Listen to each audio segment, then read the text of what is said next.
The solvent has been in the container extracting for 2 days. I've shaken and let the phases separate, and the one with the product and the ethylene are fairly similar. They both cause a temporary emulsion which breaks with enough passage of time, and they're both fairly clear, whereas the control, it's a bit cloudier, and when you put something behind it, it's not clear. You can't clearly make out the letters, but with the rest you can somewhat make it out.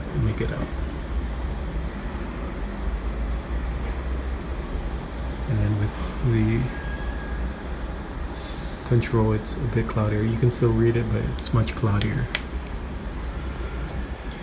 And one more thing that I've noticed is that the two, with the control and the ethylene, it seems that there's more of an oil that's present compared to the control.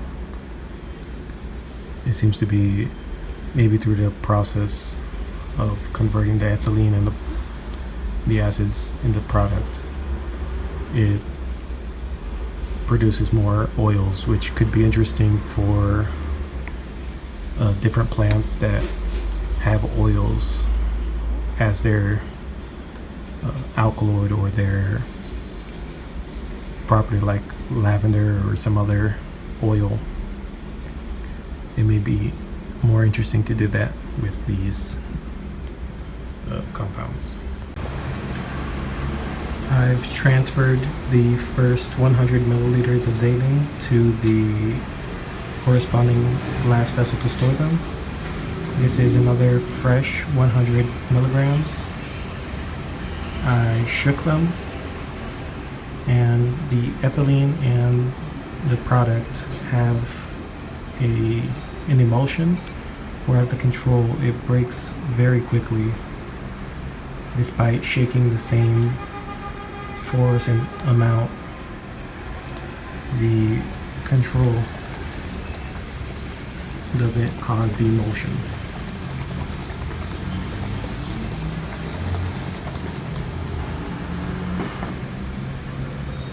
It very quickly separates, where these two, I'll need to leave them for a few hours. But it does break the emulsion. Again, there is a strong lye solution with salt that helps break emulsions.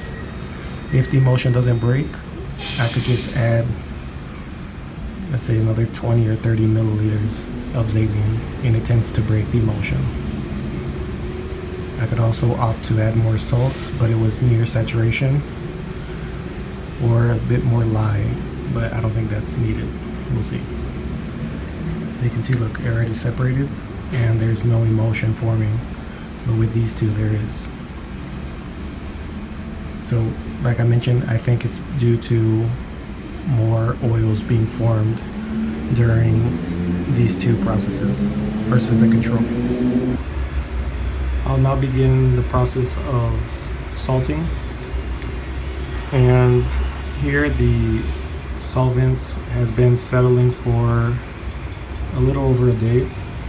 I'll decant this and remove as much of the water layer as I can, and then I'll salt. To keep the salting uniform, I'll be using around 45 milliliters of this hydrochloric water solution, aqueous solution, and it'll all be from this uniform concentration for the 3 different experiments with the control, the ethylene, and the product. And I'll then store them each in their corresponding beaker, and I'll allow them to evaporate without heat, and it'll just take a while.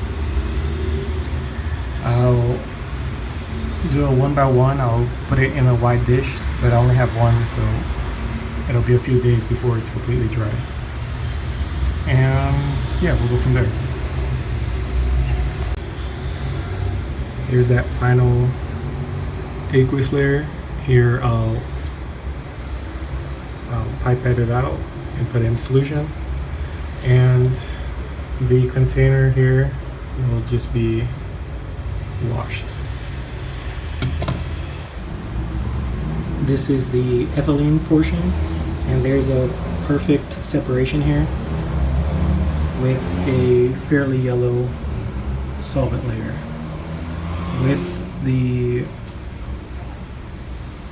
control, it was a cloudier shade after salting, and there was a small emulsion as well. When shaking with the salting hydrochloric water, there's less salt that sticks to the glass. I pick up these salts with 6 milliliters of water and 10 milliliters of isopropanol. I do 5 milliliters with the water, so it's around 50% isopropanol. I shake it and remove it, and then I add another 5 milliliters of isopropanol, and it completely clears all of the residue and the salts that stick. Now with the control, the isopropanol seems to be separating from the aqueous layer. I'll let this settle for more since I just shook it again, but there is a separation of the isopropanol from the aqueous layer. If it's because of the salts here, I'm not really sure, but it would be similar to the salting out with adding salt to an isopropanol mixture. Another thing as well, the solution here is cloudy. The water originally was very clear, but once I added the isopropanol, it seems to have crashed, at least visually, causing the clouding, but there is no solid precipitates on the bottom. I'm also reusing the Ethylene for each fraction. I'm reapplying it to the original plant layer. I'm applying half back to the alkalinized aqueous layer so that it re-pulls everything. I'll shake this and it'll clear up a bit, and then I'm storing the second half to do another pull as well. And I'm doing that with all of the experiments as well, with the control, the ethylene, and the product. I'll be leaving this for a week, shaking it. I'll do the same thing I did this first extraction. I'll leave it a few days and then decant and then reapply and leave it another week in total, just to make sure I pulled all of the alkaloids. So nothing can be concluded purely on visuals, but all three do have a cloudiness to them, and the control is an off-white while the rest are, I guess, a gray-white. So there was the difference in that. These two behaved similarly when I salted, where the control is the only one that had more salt sticking to the glass, and in general it was just a bit different than the rest. I assume that during the ethylene and the product curing of the cuttings, the conversion of certain alkaloids and other products increased, where the control, it didn't change. And one more thing, I see a small oil layer after stirring the isopropanol, which separated. after stirring, when it settles, it's forming a small layer. It could be a very small amount of xylene, but in any case, I'll be cleaning this up afterwards and allowing it to evaporate completely. So it'll be quite a while before this all evaporates, and I'll place one of them into the evaporating dish that I have. And this small alcohol is from the product. It's just the final wash that I did. The other ones, it fit into the beakers. Looking at these, they seem to be different volumes, but everything's approximate, so I assume there's a difference. Although 10 milliliters is quite a bit, but I finished up the experiment on increasing the biosynthesis of mescaline in cacti using certain chemicals, and the main thing I wanted to test was the ethylene. And I received, like, when I do the first salting, I purposely did an excess amount of hydrochloric acid to drop the pH very, very low, and that pulls out all the alkaloids in general that are soluble as hydrochloric salts. So in the table, I'll show the calculation that I did for each of the experiments: the control, the ethylene, and the product X that I'm working on. And the product is the same as the greening agent that I mentioned in previous videos. So after having the crude hydrochloric salts, I did a wash with isopropanol 99%, and that would dissolve the impurities, leaving behind just the hydrochloric salt of mescaline. And I collected all of the impurities that come from the isopropanol washes, and I collected those. And the washes, I kept washing with isopropanol until the isopropanol didn't show any more discoloration, until I poured, let's say, 5 milliliters of isopropanol onto the salts, and the isopropanol didn't have a peach or any discoloration at all. It would continue to be transparent. So I did that. It would take around 3 or 4 washes, and these are the yields that I got. And this is just a single attempt. Obviously this will need to be reattempted a few times, but the ethylene showed pretty high increase in the biosynthesis of mescaline, and it also produced the cleanest profile visually. But based on the weight, they were fairly similar to the product X, which, like I mentioned, is just a mixture of organic acids that are naturally found in plants. The product actually surprised me. I thought that it would mainly increase the impurities and not the mescaline content itself. But considering the increase in general, even if it did have a lot of the red impurities, it does make sense. The difference between the ethylene and the product X is only around 25% increase. So it's not a massive difference, but there was a large difference from the control to the ethylene and the control to the product X, with the product reaching around, I think it was 113%, and the ethylene, it was a difference of around 75%. So based on my single experiment, there was indeed an increase in biosynthesis.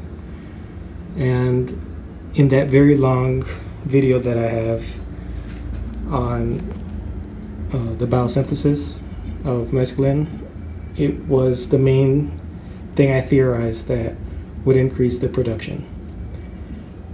In my case, I used calcium carbide, but I actually do suggest you use either bananas or apples in a bag or in a sealed container so that you have let's say a safer ethylene source.